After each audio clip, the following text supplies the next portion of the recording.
Hello everyone, आज हम करेंगे क्लास 10 की साइंस की वर्कशीट 26 टेस्ट की डेट है 8 सितंबर 2021। ठीक है, तो आज की इस वर्कशीट में हम क्या करेंगे, चैप्टर नंबर 3 से हमारी ये वर्कशीट धातु और अधातु से। ठीक है, तो तत्वों के को उनके गुण धर्मों के आधार पर धातु और अधातु में वर्गीकृत किया जा सकता है। अब धातु के कुछ उदाहरण यहाँ दिए गए हैं, अधातु के कुछ उदाहरण यहाँ दिए गए हैं। तो आपको इनमें बताना है धातु कौन सी है और अधातु कौन सी है। ठीक है, तो ये आप स्वयं करिए। ठीक है, क्योंकि आप कई वर्कशीट्स कर चुके हैं। भैया देखिए, भौतिक गुणधर्म क्या होते हैं।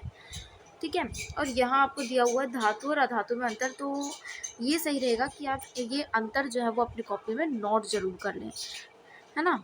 It's most important. धात्विक चमक, तो धातुओं की सतह चमकदार होती है, अधातुओं चमकीली नहीं होती। अपवाद आयु डी। ठीक है, कठोरता, धातुएं समानतः कठोर होती हैं, लेकिन लिथियम, सोडियम, पोटेशियम मुलायम होती हैं। इन्हें चाकू की सहायता से काटा जा सकता है और ये अधिकतर कठोर होती हैं। अपवाद कार्बन का एक अपरूप हीरा। रूप कम, धातुएं कमरे के तापमान पर ठोस रूप में पाई जाती है, लेकिन मरकरी एक ऐसा पदार्थ है जो कि कमरे के तापमान पर द्रव अवस्था में पाया जाता है। अधातुएं ठोस या गैस रूप में होती हैं, लेकिन जो ब्रोमीन होता है वो तरल में होता है। अघातवर्धय का मतलब होता है कि कुछ धातुओं को पीटकर पतली चादरों में परिवर्तित किया जा सकता है, तो उसे हम अघातवर्ध्यता कहेंगे। तो अधातु अघातवर्ध्यता नहीं होती, क्योंकि हम उसे पीट नहीं सकते, पतली चादरों में परिवर्तित नहीं कर सकते। तन्यता का गुण होता है एक धातुओं में कि धातुओं को खींचकर पतली तारों में परिवर्तित किया जा सकता है, लेकिन धातुओं को नहीं किया जा सकता। धातु विद्युत और ऊष्मा की सुचालक होती है। अपवाद शीशा और मरकरी जो है वो नहीं होती। तो समानतः अधातु विद्युत व ऊष्मा की कुचालक होती है, लेकिन ग्रेफाइट जो है वो सुचालक होती है। ठीक है, घनत्व समानतः अधिक घनत्व व उच्च गलनांक होता है। अपवाद सोडियम और पोटेशियम का क्या होता है, अपवाद है ये। और समानतः धातुओं का घनत्व गलनांक कम होता है। ध्वनिक, जो धातु होती है वो ध्वनिक होती हैं। धातुएं कठोर सतह से टकराकर आवाज करती है, लेकिन अधातु ध्वनिक नहीं होती। ठीक है, अब यहाँ देखा धातुओं के रासायनिक गुणधर्म। तो वायु के साथ क्रिया धातु ऑक्साइड के साथ अभिक्रिया करके धातु ऑक्साइड बनाती है। तो धातु प्लस ऑक्सीजन धातु ऑक्साइड। धातु ऑक्साइड यानी कि अगर हम Fe+O2 ले, यानी कि धातु के साथ ऑक्सीजन लें, तो ये क्या बनेगा, FeO, यानी कि धातु ऑक्साइड बनेगा। ठीक है, आयरन ऑक्साइड बनेगा, यानी धातु ऑक्साइड। धातु है ना आयरन, तो ठीक है। जैसे पहला एग्जांपल 2CU+O2, तो क्या क्या बन गया, Cu से क्या होता है, Cu से होता है कॉपर, तो कॉपर ऑक्साइड बन गया। 4Ar+3O2, तो ये क्या बन गया, एल्यूमिनियम ऑक्साइड बन गया। तो धातु ऑक्सीजन की सतह अलग अलग तरह से विक्रिया दिखाती हैं। Na और K, Na क्या था, सोडियम, K यानी पोटेशियम, वायु के साथ आकस्मिक आग पकड़ लेते हैं। सोडियम और पोटेशियम दो ऐसी वो होती हैं, ऐसी धातुएं होती हैं, सोडियम और पोटेशियम। यहाँ मैं लिख देती हूँ, सोडियम और पोटेशियम। पोटेशियम का जो चिन्ह होता है वो के होता है, के, और ये Na।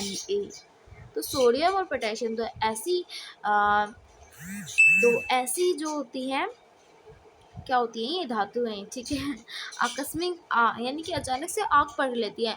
अगर इन्हें खुले वातावरण में रख लिया जाए, यानी कि वायु की उपस्थिति में अगर इन्हें रख दिया जाए, ऑक्सीजन की उपस्थिति में, सॉरी, ठीक है, तो ये क्या होता है, आग पकड़ लेती है जल्दी से। ठीक है, तो इसलिए इन्हें क्या करा जाता है, केरोसिन के तेल में डुबोकर या फिर कहीं संग्रहित कर कर रखा जाता है।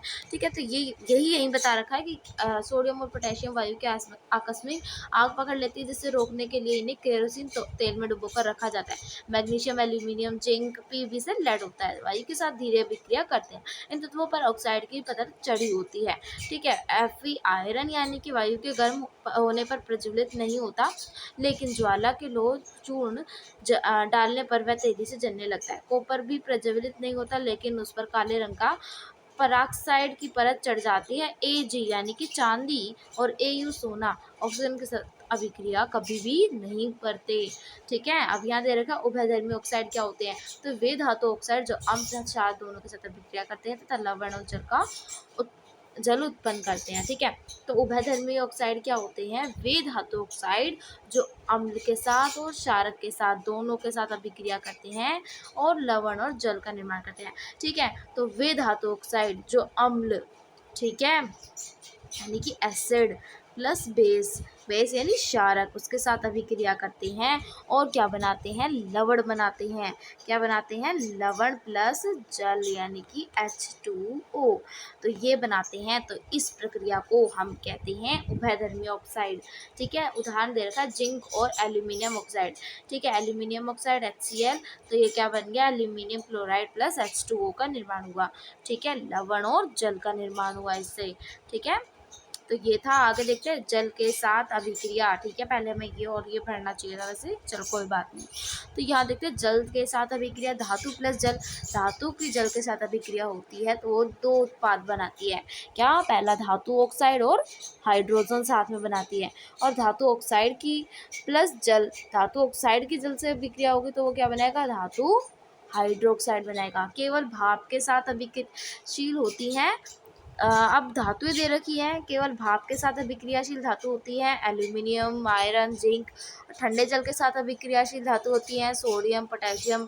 जल के साथ अभिक्रिया नहीं होती, जिनकी पीबी यानी कि लेड, Cu कॉपर, Au सोना। गर्म जल के साथ क्रियाशील होती है मैग्नीशियम, कैल्शियम, मैग्नीशियम जल के साथ अभिक्रिया करने पर तैरने लगते हैं। ठीक है, इज मोस्ट इम्पोर्टेंट टॉपिक। वैसे आपको जो वर्कशीट में मोस्ट इम्पोर्टेंट टॉपिक लगे, जैसे ये मैं अब आपको बता रही हूँ और ये वाला तो क्वेश्चन है, मतलब क्वेश्चन देख लिया करो वर्कशीट में कि वर्कशीट में कौन से क्वेश्चन दिए गए हैं। वैसे तो सारे क्वेश्चन वर्कशीट से ही आते हैं, लेकिन कोई थोड़ा अलग भी आ जाता है ना। तो जो क्वेश्चन वर्कशीट में होते हैं तो वो क्वेश्चन आप नहीं उतारो। जैसे ये वाला क्वेश्चन नहीं है मान लो वर्कशीट में, तो ये आप क्वेश्चन जरूर वर्कशीट में उतारो, ये इंपॉर्टेंट क्वेश्चन है। ठीक है, या फिर आप नोट्स भी बना सकते हैं इस तरीके से। जो वर्कशीट आ रही है आपकी वो बहुत ही हेल्पफुल है आपके लिए। ठीक है, चलिए अब देखते हैं 2Na प्लस Na क्या होता है। ये आप सूत्र जरूर याद कर ले, मैं आपको बार बार कहती हूँ सूत्र इज मोस्ट इम्पोर्टेंट। सूत्र नहीं आएंगे तो आप चैप्टर नहीं कर पाएंगे, ना ही कोई इक्वेशन डेवलप कर पाएंगे आप। ठीक है, कोई भी समीकरण नहीं बना पाएंगे आप। तो जो सूत्र हैं, तत्वों के संकेत हैं, उन्हें जरूर याद करें कि Na को क्या बोलते हैं, Pb को क्या बोलते हैं, Zn को क्या बोलते हैं, ताकि आपके सीधा मुंह पे आए फटाफट। ठीक है, अब यहाँ लिखा हुआ है NaOH, मैं पूछूँ इसे क्या कहते हैं तो क्या आप बोलोगे? NaOH से क्या होता है? मैंने आपको एक बार बताया था वर्कशीट में कि OH को हम उल्टा करके याद करते हैं कि हाइड्रोक्साइड, तो सोडियम हाइड्रोक्साइड। ठीक है, Al से क्या होता है? Aluminium, iron, Fe zinc. Na क्या होता है? Na से सोडियम, K से पोटेशियम। पोटेशियम आप कहोगे P से होता है, लेकिन P से नहीं होता, P से पोटेशियम नहीं होता। ठीक है, पोटेशियम K से होता है, P से फॉस्फेट होता है। तो Mg से magnesium, calcium, magnesium, lead, copper, और Au से सोना, और Ag से चांदी होता है, ये लिख रखा। ठीक है, तो इसके कुछ एग्जांपल्स दे रखे हैं आपको। ठीक है, चलिए अब ये थी आसान सी वर्कशीट। अभी यहाँ हम आ जाते हैं अपने क्वेश्चंस पे। 4 क्वेश्चंस हमें यहाँ गिवन है। पहले क्वेश्चन पढ़ लेते हैं, फिर आंसर देखते हैं। वैसे मैं आंसर के साथ आपको क्वेश्चन भी दिखा दूंगी, लेकिन फिर भी रीड करते हैं। ऐसी धातु का नाम बताए जो कमरे के ताप पर द्रव अवस्था में पाई जाती है, कौन सी है? फटाफट बताओ। ये तो वर्कशीट में कई बार आ चुका। पारा, जिसे हम मरकरी भी कहते हैं, है ना। ये ऐसी धातु है जो ना कठोर होती है और कमरे के तापमान पर द्रव अवस्था में पाई जाती है। नेक्स्ट क्वेश्चन, आघातवर्धक तन्य का अर्थ समझाए तो आघातवर्धक ऐसी धातुएं होती हैं जिन धातुओं को पतली चादरों में पीट कर पतली चादर में परिवर्तित किया जाता है, तो उन्हें हम आघातवर्धकता, उस प्रक्रिया को आघातवर्धकता कहते हैं। ठीक है, और आघातवर्धक उसका गुण होता है, ये जरूर मेन बात याद रखें। आघातवर्धक धातुओं का गुण होता है, लेकिन धातुएं आघातवर्धकता कहलाती हैं। इस तरीके से हम लिखेंगे तो तन्य गुण होता है, लेकिन धातुएं तन्य, इस तरीके से लिखेंगे हम कि धातुओं को खींचकर पतली तारों में परिवर्तित किया जाता है, जिसे तन्यता कहते हैं। तो उस प्रोसेस को हम तन्यता कहेंगे, उस प्रोसेस को हम आघातवर्धकता कहेंगे, लेकिन गुण को हम तन्य या आघातवर्धक इस तरीके से कहेंगे। ठीक है, अब सोडियम और पोटेशियम को तेल के अंदर संग्रहित क्यों किया जाता है, यानी कि डुबोकर क्यों रखा जाता है? क्योंकि सोडियम और पोटेशियम बहुत ही अभिक्रियाशील धातुएं होती हैं। ये ऑक्सीजन की उपस्थिति में आते ही, यानी कि इस तरीके से भी लिख सकते हैं कि ऑक्सीजन के संपर्क में आते ही, तेजी से वायुमंडल में आते ही ऑक्सीजन से अभिक्रिया कर लेते हैं और आग पकड़ लेते हैं। तो देखो ना कितना आसान क्वेश्चन है, आप बिल्कुल आसानी से लिख सकते हैं, मेरे को बताने की भी जरूरत नहीं पड़ेगी, क्यों, है ना। कर सकते हैं कि नहीं कर सकते, कमेंट करके ज़रूर बताना। आसान थी ना ये वर्कशीट, और समझ ना आया हो तो क्वेश्चन जो भी हो, जो भी आपका डाउट हो तो ज़रूर पूछना, ठीक है। और कमेंट करके ज़रूर बताना कि ये वर्कशीट आपको कैसी लगी, आसान लगी या मुश्किल लगी, और आपको बिल्कुल आसानी से आंसर मिल गए होंगे, क्योंकि समझ आ जाता है ना, ठीक है। तो हम आसानी से किसी भी आंसर को अपने आप से डेवलप कर सकते हैं, ठीक है। नेक्स्ट क्वेश्चन है, उभयधर्मी ऑक्साइड क्या होते हैं, दो उदाहरण दीजिए। तो देखिए आपके सामने तो लिखा हुआ है, वे धातु ऑक्साइड जो अम्ल तथा क्षारक दोनों के साथ अभिक्रिया करते हैं और लवण और जल का निर्माण करते हैं। दो एग्जाम्पल मैं आपको दे देती हूँ, ठीक है। तो एक बार यहाँ हम रिटर्न क्वेश्चन आंसर देख लेते हैं इसके। सो क्वेश्चन नंबर 1 है, ऐसी धातु का नाम बताएं जो कमरे के ताप पर द्रव अवस्था में पाई जाती है। तो उस धातु का नाम है पारा, ठीक है, जो मैं आपको बहुत पहले बता चुकी हूँ। ओके, चलिए नेक्स्ट क्वेश्चन देखते हैं। आघातवर्धय तन्य का अर्थ बताएं। तो आघातवर्धय का अर्थ होता है धातु को पीटकर पतली चादरों में परिवर्तित करने की प्रक्रिया आघातवर्धय कहलाती है, ठीक है, आघातवर्धयता कहलाती है। तो आघातवर्धय का अर्थ है धातुओं को पीटकर पतली चादरों में परिवर्तित करना, वो आघातवर्धय होता है। धातुओं को खींचकर तार में परिवर्तित करने की प्रक्रिया को तन्यता कहा जाता है। देखिए 2 बार लिखा गया, ठीक है। तो तन्य धातु का एक गुण होता है, समझ आ गया। ओके, चलो क्वेश्चन नंबर 3 है, सोडियम और पोटेशियम तेल के अंदर संग्रहित क्यों किए जाते हैं, यानी कि तेल के अंदर उन्हें डुबोकर क्यों रखा जाता है। फटाफट से आंसर बताओ। सोडियम और पोटेशियम दोनों बहुत अभिक्रियाशील धातुएं हैं, ये वायु के संपर्क में आते ही आग पकड़ लेती हैं, इसलिए इनको केरोसिन के तेल में संग्रहित या फिर कहें डुबो कर रखा जाता है। कौन से तेल में, केरोसिन के तेल में, ये मोस्ट इंपॉर्टेंट है, लिखना ज़रूरी है, ठीक है। तो ये ज़रूर कमेंट करके बताना कि वर्कशीट आज की कैसी लगी, और साथ में वर्कशीट समझ आ रही हो, और आप चैनल पर नए हैं तो वीडियो को प्लीज़ लाइक कर दें, और मेरे चैनल पर नए हैं तो उसे ज़रूर से ज़रूर सब्सक्राइब कर दें, ओके, ताकि जब भी मैं वीडियो डालूँ आपको उसका नोटिफिकेशन तुरंत मिल जाए, ओके। और कोई भी डाउट हो तो कमेंट करके ज़रूर पूछा करिए, ठीक है। मैं आपके कमेंट का आंसर बिल्कुल दिया करूँगी, ठीक है, कोशिश करा करूँगी कि जब भी दूँ, ठीक है। क्वेश्चन नंबर 4 देखिए, उभयधर्मी ऑक्साइड क्या होते हैं, दो उदाहरण दीजिए। तो उभयधर्मी ऑक्साइड क्या होते हैं, ये हमने पढ़ा था कि धातु ऑक्साइड जो अम्ल के साथ, यहाँ क्षार लिखा हुआ है, यहाँ क्षार आएगा, क्षार, ठीक है, ऐसे, ओके।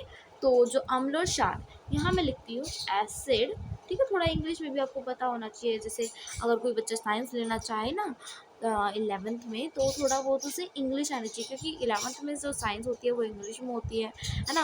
कोई लेना भी चाहे, कोई लेने का इच्छुक हो, तो फिर उसे थोड़ी सी इंग्लिश पे ध्यान देना होगा, ठीक है।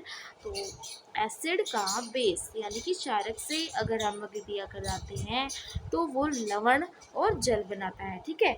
लवण को क्या कहते हैं, ये तो मुझे नहीं पता, ठीक है, इंग्लिश में क्या कहते हैं। तो लवण और जल बनाते हैं, H2O, ओके, इसका वो निर्माण करते हैं, ठीक है। जल बनाते हैं और लवण और जल बनाते हैं, ये नहीं लिखना है, ठीक है। उदाहरण के लिए जिंक ऑक्साइड और एल्यूमिनियम ऑक्साइड, ठीक है। तो इस तरीके से आपको ये आंसर नोट करने हैं, ओके। तो वीडियो पसंद आए तो वीडियो को लाइक कीजिए, चैनल को सब्सक्राइब कीजिए, ताकि आने वाली वीडियोस की नोटिफिकेशन आपको तुरंत मिलती रहे, ठीक है। और इस वीडियो को अपने क्लास ग्रुप से के पास शेयर कीजिए, अपनी फ्रेंड्स के साथ शेयर कीजिए, ताकि उन्हें हेल्प मिल सके, okay. Thank you, bye, have a nice day, take care.